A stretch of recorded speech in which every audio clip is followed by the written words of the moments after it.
Welcome to DEMOCREPUBLIX, where we cover the real news that matters to we the people. Before we get started, you can support this channel by clicking the like button, subscribe and click the alarm bell for new content and for notification when we go live. You can also purchase the new Let's Go Brandon t-shirts at tinyurl.com/DRN-shirts or click the link in the description. The leftist political and media elites are desperately afraid of Donald Trump, even more than they were when they relentlessly defamed him and tried to run him out of office with a hoax collusion conspiracy and a tempest in a teapot over a routine phone call.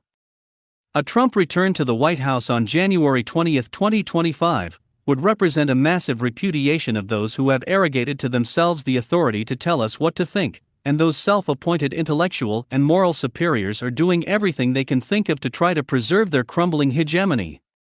The New Republic, one of the flagship publications of the left before it became completely authoritarian and irrational, on Saturday joined Dana Milbank of The Washington Post in offering one of the most absurd and dangerous recommendations for how to stop Trump and his supporters: stop criticizing Joe Biden.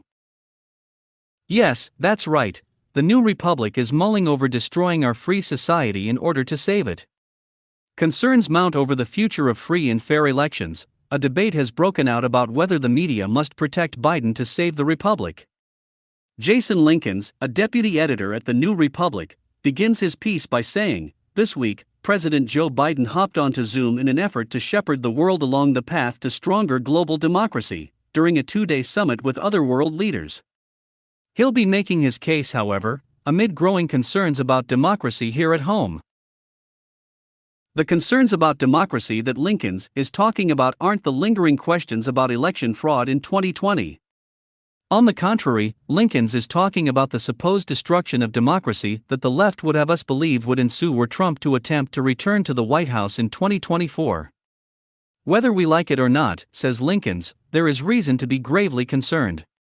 But against this backdrop, an interesting debate has broken out about the press's role in protecting our too fragile institutions and revealed civic fabric from a Trumpian assault, and whether the media, in an effort to support democracy, must unflinchingly support Biden as well. The idea that the media has been doing anything other than unflinchingly supporting Biden is absurd on its face, but Linkins repeats an astonishing assertion that was recently made by Dana Milbank, who offered a bunch of charts and graphs to make you stop believing your lying eyes, and accept his claim that Biden's press for the past 4 months has been as bad as and for a time worse than the coverage Trump received for the same 4 months of 2020. This is a ridiculous claim on its face, as the media that went after Trump so ferociously and relentlessly has eagerly served as Biden's handler's press agency since the beginning of this administration. If Biden has received any negative press at all, it's because his administration has performed so astoundingly badly that even old Joe's establishment media sycophants can't ignore it. But as far as Milbank is concerned, they're playing a very dangerous game by noting Biden's massive failures. My colleagues in the media are serving as accessories to the murder of democracy.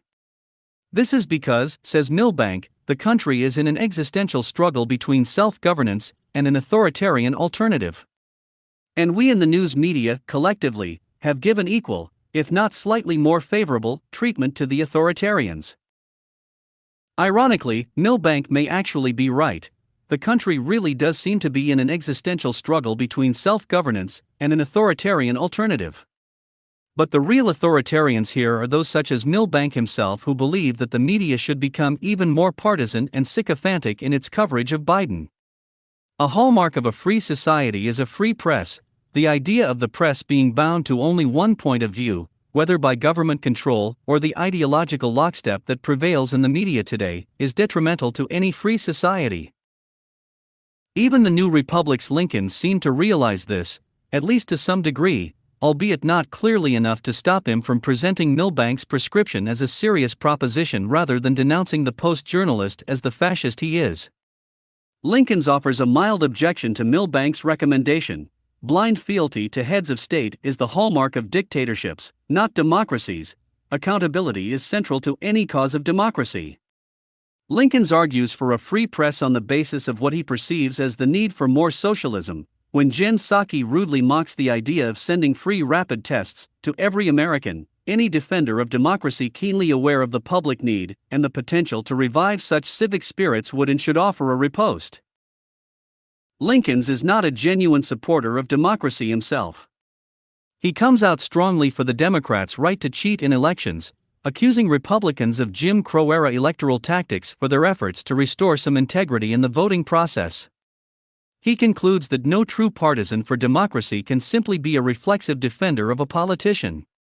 That's true, but he can't sustain this moment of moral clarity, and adds, no matter how well intended, adopting this tendency will only further undermine the civic edifice, and it plays into the hands of democracy's would-be gravediggers. But politicians are the servants of democracy, its beneficiaries are ordinary Americans. They are who truly deserve our best effort and our best coverage. If Jason Lincoln were to think honestly about whose policies benefited ordinary Americans, he would be offering Donald Trump his best effort and best coverage. But even better, as a journalist, he should simply report the facts of the case, without editorializing at all. It's much more fun, however, to anoint oneself an opinion shaper and behave accordingly. Don't expect these little authoritarians to stop doing that anytime soon. Let us know what you think. Leave your comments down below. Like, share and subscribe. And check out our Patreon for exclusive content and DEMOCREPUBLIX.com for the latest in news. Until next time.